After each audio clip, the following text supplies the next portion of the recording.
Monsieur le Premier ministre, comptez-vous reconnaître l'État de Palestine lorsqu'il n'y aura plus de Palestiniens?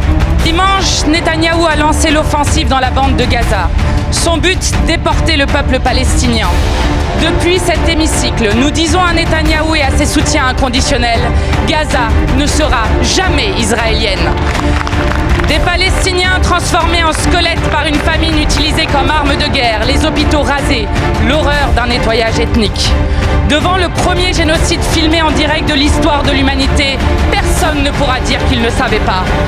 Des voix s'élèvent de plus en plus nombreuses, mais Monsieur le Premier ministre, les mots n'arrêtent pas un génocide. Vous manquez à vos obligations lorsque vous laissez Netanyahou sous mandat international survoler la France. Vous manquez à vos obligations lorsque vous tardez à convoquer le Conseil de sécurité de l'ONU pour mettre Israël et la communauté internationale face à leurs responsabilités.